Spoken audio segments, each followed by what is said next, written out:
तो finally Disney plus Hotstar पर आने वाली web series 1962 the war in the हिल का ट्रेलर रिलीज हो गया है। ये वेब सीरीज 26 फरवरी को रिलीज होने वाली है। इसका टीजर बहुत पहले आ गया था लेकिन ट्रेलर अभी आया है, तो बात कर लेते हैं इसके ट्रेलर के ऊपर। तो ट्रेलर के अंदर हमें साफ साफ बताया जाता है कि चाइना अपने 3000 सोल्जर्स के साथ लद्दाख के बॉर्डर के पास खड़ा हुआ है और उसका प्लान ये है कि वो पहले तो लद्दाख पर कब्जा करेगा और फिर मौका लगता ही जम्मू कश्मीर पर भी कब्जा करके उसको अपने कंट्रोल में ले लेगा, क्योंकि इंडिया और पाकिस्तान के बीच जम्मू कश्मीर को लेकर डिस्ट्रीब्यूट चल रहे थे और ना तो इंडिया की आर्मी इतनी पावरफुल थी कि वो चाइना से लड़ सके और ना ही पाकिस्तान की आर्मी इतनी पावरफुल थी कि वो चाइना से कम्पीट कर सके। और क्योंकि इंडिया और पाकिस्तान हाल ही में आजाद हुए थे, इस वजह से ना तो उनकी आर्मी के पास इतना पैसा और पावर थे कि वो चाइना से लड़के जीत सके, और इसी चीज का फायदा उठाते हुए चाइना अपने 3000 सोल्जर्स को लद्दाख के बॉर्डर के पास भेज देता है, जिससे कि वो पहले लद्दाख और फिर जम्मू कश्मीर को अपने कब्जे में ले लें। और अगर आपके दिमाग में ये सवाल हो कि हाँ भाई चाइना किसी की भी बॉर्डर के अंदर कैसे घुस सकता है, यूएन ने कुछ क्यों नहीं कहा, तो मैं आपको बता दूं थैंक्स टू जवाहरलाल नेहरू, जो वीटो पावर इंडिया को मिलने वाली थी वही वीटो पावर जवाहरलाल नेहरू ने इंडिया से लेकर चाइना को गिफ्ट में कर दी। और इसी वीटो पावर का इस्तेमाल करते हुए चाइना अपने 3000 सोल्जर्स के जरिए पहले तो लद्दाख पर फिर जम्मू कश्मीर पर कब्जा करने जाता है। और ये चीज हमें ट्रेलर के अंदर भी दिखाई जाती है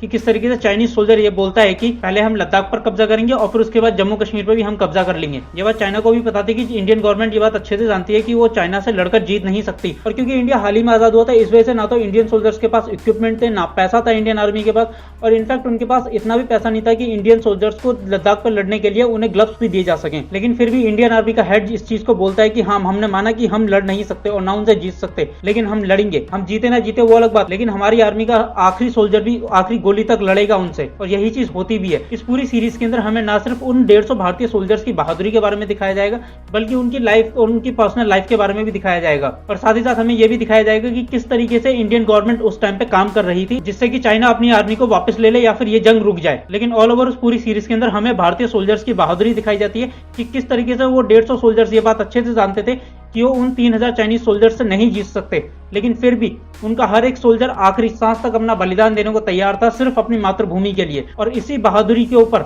ये वेब सीरीज है। और जिस तरीके से 1962 के टीजर और ट्रेलर के अंदर हमें इंडियन सोल्जर्स की बहादुरी दिखाई गई है, मुझे पूरा यकीन है कि इस पूरी सीरीज के अंदर इंडियन सोल्जर्स की बहादुरी को अच्छे से दिखाया गया होगा, अच्छे से इस चीज को पोर्ट्रेट किया गया होगा। तो मेरा पर्सनल ओपिनियन तो यही है कि हाँ भाई डिज्नी इस चीज पे बहुत अच्छे काम कर रहा है इंडिया के अंदर एटलीस्ट, कि वो इंडियन लोगों की भावनाओं का ध्यान रखते हुए एक बेहतर से बेहतर कंटेंट बनाए। और जब से डिज्नी प्लस हॉटस्टार इंडिया के अंदर आया है तब से हम इस चीज को नोटिस भी कर सकते हैं, वो इस चीज को बहुत अच्छे से ध्यान में रखकर कंटेंट बना रहा है कि ये कंटेंट ना सिर्फ इंडियन लोगों को पसंद आए, बल्कि वो कंटेंट उनकी भावनाओं से भी जुड़ सके, ना कि उन्हें ठेस पहुंचाए, जिस तरीके से बाकी ओटीटी प्लेटफॉर्म कर रहे हैं। तो मैं तो यही कहूंगा भाई बाकी सारे प्लेटफॉर्म को छोड़ो, डिज्नी प्लस हॉटस्टार का सब्सक्रिप्शन लो, और ये 26 फरवरी को आ रही है तो जाके देखो और देख के मेरे को बताना कि कैसा लगा। और अगर वीडियो अच्छी लगी तो लाइक करो, बेकार लगी तो डिसलाइक करो। जिन्होंने चैनल को सब्सक्राइब कर लिया बहुत बहुत धन्यवाद, जिन्होंने नहीं करा आराम से कर लेना, कोई दिक्कत नहीं।